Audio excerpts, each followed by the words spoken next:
जय श्री कृष्ण, राधे राधे। सबसे पहले आप सभी लोगों को जन्माष्टमी की बहुत बहुत शुभकामनाएं। भगवान कृष्ण की कृपा आप सभी लोगों पर बनी रहे, आप लोग स्वस्थ रहें और मस्त रहें। तो आज मैं आपको इस वीडियो में बताऊंगी जन्माष्टमी शुभ मुहूर्त और सरल पूजा विधि। खीरे से कान्हा जी का जन्म कैसे कराते हैं, सारी जानकारी के लिए बने रहिए। सबसे पहले जानते हैं कृष्ण जन्माष्टमी शुभ मुहूर्त।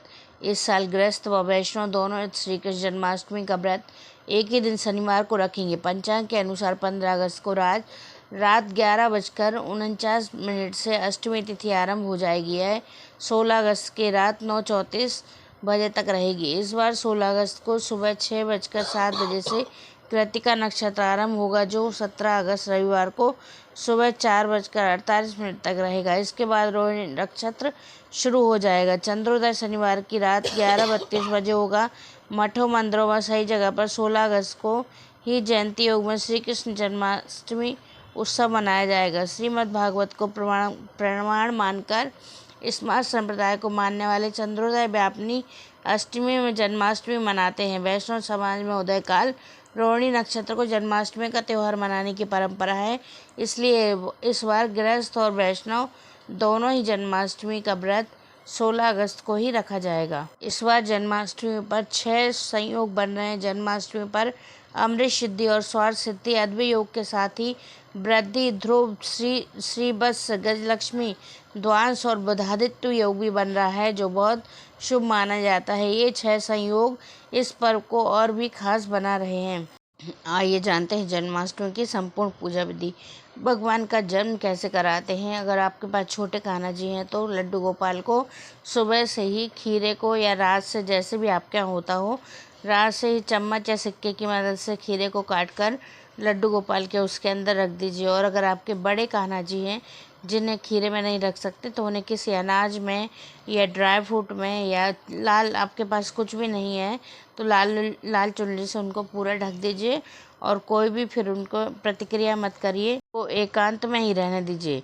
भगवान का जन्म होने के बाद जब पूजा कर लेते हैं, तब फिर सबसे पहले वो ककड़ी के उसको काटते हैं, डंठल को।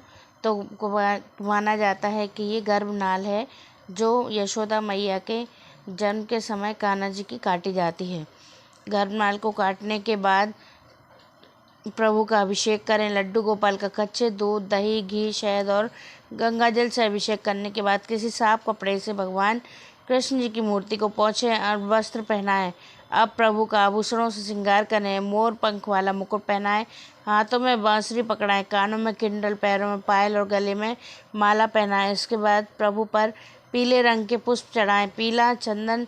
अब प्रभु पर अक्षत, इत्र और फल चढ़ाएं। इसके बाद धूप और घी के दीपक से प्रभु की आरती करें। कान्हा जी को माखन बेहद पसंद है, इसलिए लड्डू गोपाल को माखन, मिश्री या मेवे की खीर का भोग लगाया जाता है।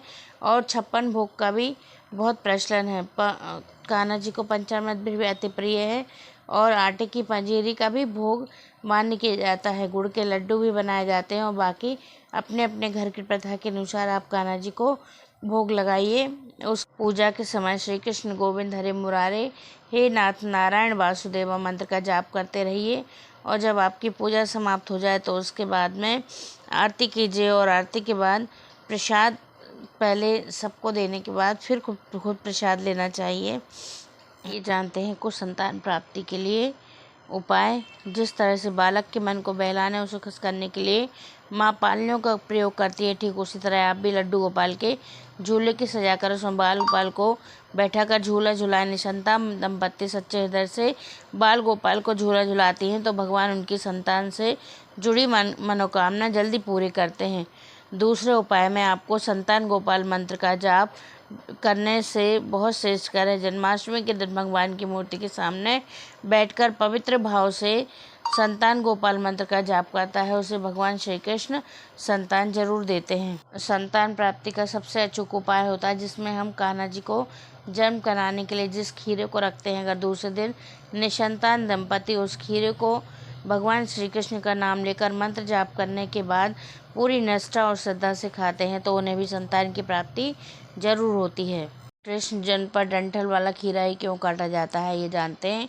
अक्सर कई बार लोग इस सवाल का जवाब नहीं दे पाते कि कृष्ण जन्म के दौरान डंठल वाला खीरा ही क्यों काटा जाता है। अगर आप भी इस सवाल का जवाब जानना चाहते तो आपको बता दें कि जिस तरह बच्चे के जन्म के समय उसकी गर्भनाल को माँ के गर्भ से काट कर अलग किया जाता है, ठीक उसी तरह हिंदू मान्यताओं के अनुसार डंठल वाले खीरे को भगवान श्री कृष्ण का गर्भनाल माना जाता है और खीरे के डंठल को खीरे से काट कर अलग करना उसे श्री कृष्ण को माँ देवकी से अलग करने की रस्म के तौर पर मनाया जाता है। इस खीरे के डंठल को काटने की रस्म को नाल छेदन के नाम से जाना जाता है, जो रात के 12 बजे की जाती है। संतान प्राप्ति का आशीर्वाद देता है खीरे का नाल छेदन करने के बाद श्री कृष्ण आरती होती है। इसके बाद खीरे को भगवान श्री कृष्ण को अर्पित किया जाता है। थोड़ी देर बाद वही खीरा प्रसाद के रूप में भक्तों में बांट दिया जाता है। खीरे को पवित्र फल माना जाता है, जिसे जन्माष्टमी में भगवान कृष्ण को अर्पित करने से शुभ फल मिलता है। धार्मिक मान्यताओं के अनुसार ऐसा करने से भक्तों को संतान प्राप्ति का आशीर्वाद मिलता है। इतना ही नहीं, जन्माष्टमी और प्रसाद के रूप में खीरा खाने से संतान प्राप्ति की कामना रखने वाले दंपति को संतान प्राप्ति का आशीर्वाद मिलता है। गर्भवती महिलाओं के लिए खीरा सौभाग्य और ईश्वर की सुरक्षा का प्रतीक माना जाता है। जय श्री कृष्ण। भगवान श्री कृष्ण आप सभी लोगों की कामनाएं पूरा करें।